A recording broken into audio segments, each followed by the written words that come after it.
पुण्यामध्ये बोलवलेल्या पत्रकार परिषदेसाठी उपस्थित असलेले माझे सर्व राष्ट्रवादी काँग्रेस पक्षाचे पदाधिकारी सहकारी, आपण लिखित मीडियाचे पत्रकार मित्र, इलेक्ट्रॉनिक्स मीडियाचे पत्रकार मित्र, बंधू भगिनी आणि सहकारी मित्रांनो, सुरुवातीलाच मी आपल्या सर्वांचं मनापासून स्वागत करतो की सुमारे 3 वर्षात आपला निरोप दिला आणि आपण सारेजण खूप मोठ्या संख्येने या ठिकाणी उपस्थित राहिले.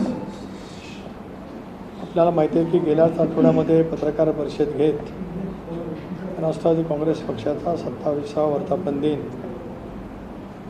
जो समर्पण, संघर्ष, संकल्प ही टॅगलाईन करून आम्ही षण्मुखान हॉलमध्ये त्या ठिकाणी साजरा करणार आहोत. त्यामध्ये थोडासा बदल झाला आहे, ती माहिती सांगण्यासाठीच आणि महाराष्ट्रातील राष्ट्रवादी काँग्रेस पक्षाच्या माझ्या सर्वच कार्यकर्ते, सहकारी, बंधू भगिनींना कळवण्यासाठीच या पत्रकार परिषदेचं नियोजन त्या ठिकाणी आहे. 10 तारखेला एनडीएची एक महत्त्वपूर्ण बैठक पंतप्रधान नरेंद्र मोदी साहेबांच्या उपस्थितीमध्ये त्या ठिकाणी होणार आहे.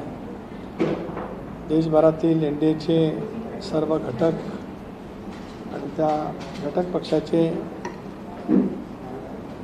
निमंत्रित केलेले मुख्यमंत्री, उपमुख्यमंत्री आणि काही सदस्य त्या ठिकाणी उपस्थित राहणार आहे. तर त्या बैठकीला जाणं अत्यंत महत्त्वाचं असल्यामुळेच तसं निरोप माननीय मुख्यमंत्री महोदयांच्या मार्फत आमच्या उपमुख्यमंत्री महोदयांना आल्याच्या नंतर आदरणीय वहिनींना आणि मला त्या ठिकाणी उपस्थित राहणं हे महत्त्वाचं आहे. स्वाभाविकपणाने 2 वर्षापूर्वी देशातील जनतेने तिसऱ्यांदा नरेंद्र मोदी साहेबांना, एनडीएला देशामध्ये पुन्हा एकदा देशाची सेवा करण्याची संधी दिली.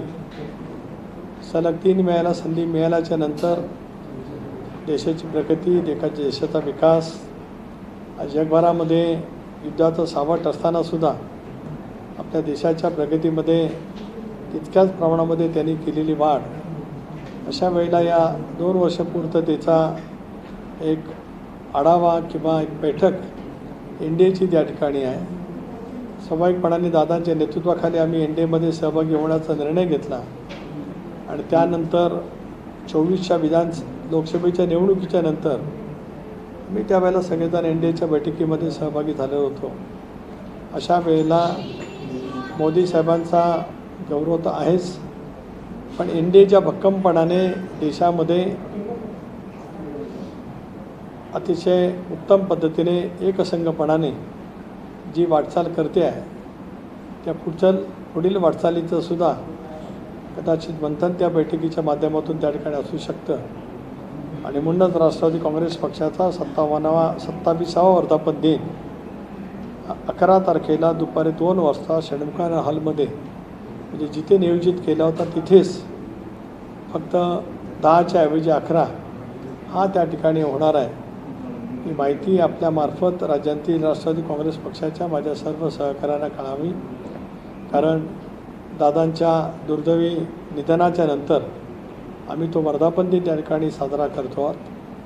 अतिशय संयमाने, धीरोदत्तपणाने बहिणींनी अध्यक्षपदाची, उपमुख्यमंत्रीपदाची सूत्र हातामध्ये घेतल्याच्यानंतर या कालखंडामध्ये पक्षाची उभारणी सुरू आहेच.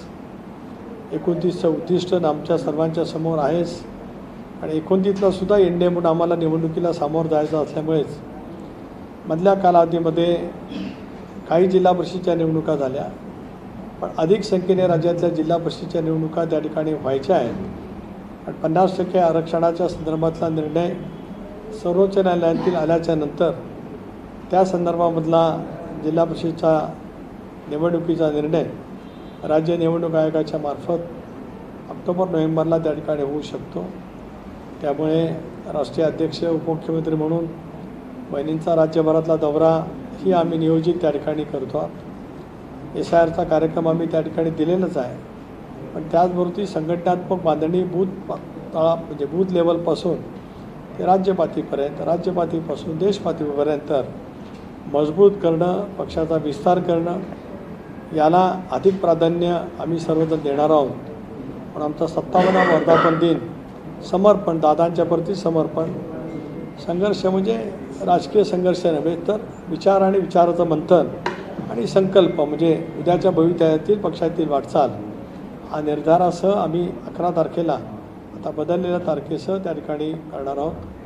याच अतिशय महत्त्वाचं असल्यामुळेच, कारण आज 8 तारीख, उद्याचा एकच दिवस आणि 10 तारखेचं ते नियोजन होतं, पण कमी कालावधी असल्यामुळेच आपल्यामार्फत तातडीने समजा महाराष्ट्रामध्ये जाऊ शकेल याच कारणासाठी थोडासा आपल्याला त्रास त्या ठिकाणी दिला. आपण आलात त्याच्याबद्दल आपले मी आभारी मानतो. माझ्या पत्रकार परिषदेचा हेतू आपल्यासमोर निषेध केला. आपल्याला काही संवाद करायचा असेल तर आपण करावा अशी आपल्याला विनंती आहे. Like, share, and subscribe. Test Tech News. Stay tuned for the latest updates.